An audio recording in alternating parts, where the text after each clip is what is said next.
All right, continuing the lesson on graphing sine and cosine functions that have changes in the period and phase shifts. We're now looking at our third example in this lesson.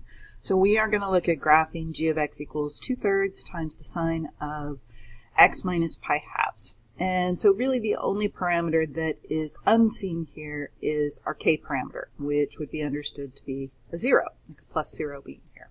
So the 2/3 is our a parameter. The coefficient of x, which is 1, is our 1 over b parameter. And the opposite of this minus or negative pi halves radians is defined as the c value. All right, so calculating the period. Once again, we'd start with the period of our parent functions for sine, which is 2 pi radians, and we would divide that by our 1 over b parameter, which is 1. So here we still have a period of 2 pi. Our amplitude is the absolute value of our a parameter. Absolute value of 2/3 would still be 2/3. So we have an amplitude of 2/3 units. Midline is y equals k. K is 0, so here we are at y equals 0, which is our x-axis. Phase shift. Here's the first time that we're going to see we actually will have a phase shift that will move us left or right. In this case, again, we have to take our c value. So this is our c divided by our 1 over b. And the c by definition will have to be the opposite of this minus. So we've got pi halves as our c, and then we divide that by our 1 over b, which is 1, which is pi halves. And so since that's positive, what that means is we will have a horizontal translation to the right, pi halves radians. All right, so now looking at beginning our graph. So I am going to draw in my axes. And so I have an amplitude of 2/3 of a unit. My midline is the x-axis, so I don't really need to worry about putting that anywhere other than the middle of my graph. And my phase shift is to the right, which is my positive side of my y-axis. So again, I'm going to push my y-axis over here pretty far to the left so that I can graph mostly to the right, which I find a little easier when I have that option. Midline is my x-axis, so you can draw a dashed line there if you would like to, or not. It doesn't really matter with that. If the midline is anywhere else, then if you're going to draw it as a dashed line, but again, it's not even required there. You don't have to graph the midline. I like to because it just helps me graph more quickly. So scale. So I'm looking at 2 pi divided by 4 would be pi halves. So I could use that scale, but I prefer to use a scale of pi fourths when I am working with a period of 2 pi. It just spreads it out a little bit more, and I like that a little bit better. So I'm going to use a scale of pi fourths for this example, which will make every 4 squares a multiple of pi, and every 2 squares a half marker.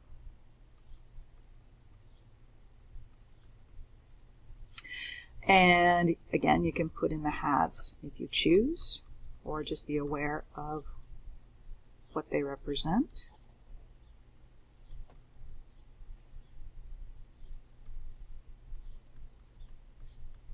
And now for my y-axis scale. This particular problem, you could use a scale of 1 unit and then just graph your 2/3 unit. It is going to put it really close to your x-axis, which can be hard to get a nice smooth curve. So you might want to consider using a scale of 1/3, and then every 3 squares is 1 unit, and then 2/3 would be 2 squares. And so that's what I'm going to do here. I'm going to use a scale of 1/3.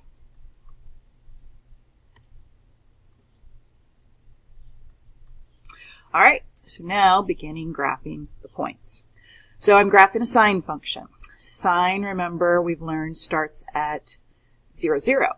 So it's here, which is on the midline. And so what affects it is translations. And we do have a translation to the right, pi halves units. So that 0, 0 is going to move to the right, pi halves units, which would be 2 squares. So that is where the first cycle is going to start for the sine function. The period is 2 pi, so 2 pi radians later is where this cycle is going to end. So you can either count squares. 2 pi from here to here is 2, 4, 6, 8 squares, so 8 squares after this point, or you can take 2 pi plus your half pi that you've already moved over and add those together to give you 2.5 pi. Either way, you're going to end up right here. And that is where the first cycle is going to end now. Remember, halfway between these two midline points, we have a third midline point. Then halfway between the first two midline points, we begin with a relative maximum, and it only becomes a minimum if we have a reflection across the x-axis, which we don't this time because our a value is positive. So that means we have a relative maximum here with an amplitude of 2/3, which would be 2 squares above my midline. And then between the next two midline points, I have a relative minimum. And then I can extend that pattern to cover the rest of my graph. So over here on the right, we have a midline point, so it's heading up to its next maximum. And we have our nice smooth curve.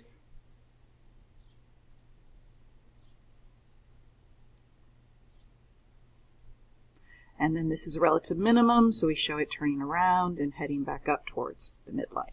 And that graphs this sine function. All right, taking a look at example number 4. For example number 4, we're going to graph g of x equals basically -1 times cosine of x plus 3/4 pi, or 3 pi fourths rather, and then the plus 1. So we can really see all of our parameters here, I think, relatively easily. So we have a -1 here, that's our a. The coefficient of x, which is 1, that's our 1 over b. The opposite of this positive 3 pi fourths, that is by definition what we call the value of c. And then our plus 1, our positive 1, is our k. So calculating the period of the function, we begin with our 2 pi divided by our 1 over b parameter of 1. So again, we have a period of 2 pi radians, which is the period of the parent function y equals cosine of x. So this example is in the last. We're focusing here on phase shifts and how they work, rather than changes in the period. Amplitude is the absolute value of a, so the absolute value of -1 is positive 1. So here's where I would probably make a little note to myself, writing it down somewhere where I will see it, that I am going to have to graph an x-axis reflection. I don't want to forget that. So my maximums become minimums and my minimums become maximums. My midline is y equals k, so that's y equals 1. And now phase shift. So phase shift again, we need c, which is the opposite of this. So the opposite of this positive 3 pi fourths would be a negative 3 pi fourths. And that is divided by the 1 over b parameter of 1, and that gives us negative 3 pi fourths. Because it's negative, that means our horizontal translation is to the left. So this graph is going to move left 3 pi fourths relative to the parent y equals cosine of x. All right, so now I'm going to draw in my axes.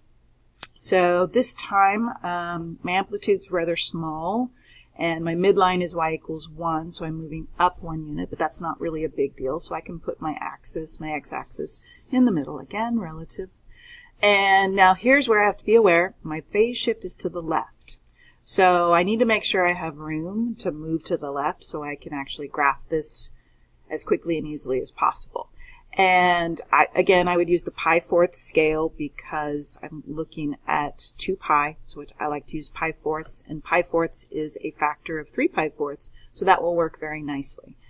And so I need at least 3, and I'm going to give it 4 over here. So over this will be our negative pi, and negative 3 pi fourths is going to be right there. And my midline, I want to graph it too, because I like graphing the midline when it's something other than the x-axis, so y equals 1, and I'm just going to use a scale of 1 unit here, so I'm just going to put it right there before I put my scales. Alright, my scales. So I'm looking at, for my x-axis, that pi fourths scale, so this would be pi, 1, 2, 3, 4, 2 pi, 1, 2, 3, 4, 3 pi, and again I can put in the halves if I want to, or at least understand what these values or positions represent. And then back this way, as I said, this would be negative pi halves, and then 1, 2, negative 1, negative 2 for my y-axis. All right, so now what I'm looking at is beginning my graph. So I'm graphing a cosine function. What we've learned is that cosine starts at 0, 1. 0, 1 is affected by changes in the amplitude. It's affected by this x-axis reflection, and it's affected by translations, which would include the midline shift, which is up 1, and the phase shift, which is to the left 3/4. So it's got a lot going on. So that 0, 1 is going to now be 1 unit above my midline here, and then it has to reflect to below my midline. Or you can do 0, 1, reflects below your x-axis, and then moves up 1 for your midline shift, your vertical shift, up 1 unit, and then it moves 3/4, which would be 3 squares to the left. 1/4, 2/4, 3/4. And it is going to end up right there, a relative minimum, which we would expect with an x-axis reflection, that cosine's maximum would become a minimum.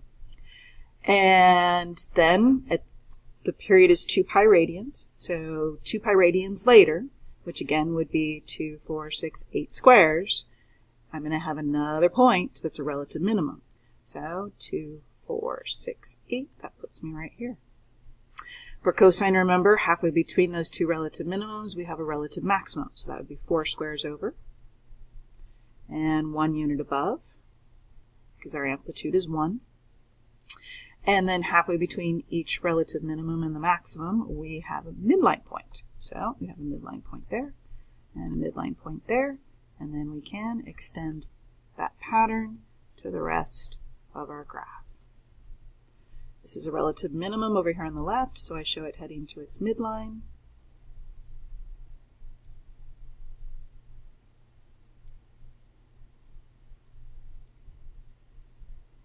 And a minimum heads back up to its midline again. So that would complete this graph. Alright, so this will end this video segment. The next 2 examples will be ones where period and phase shift are both changing, and then that will finish up the lesson. So one more to go.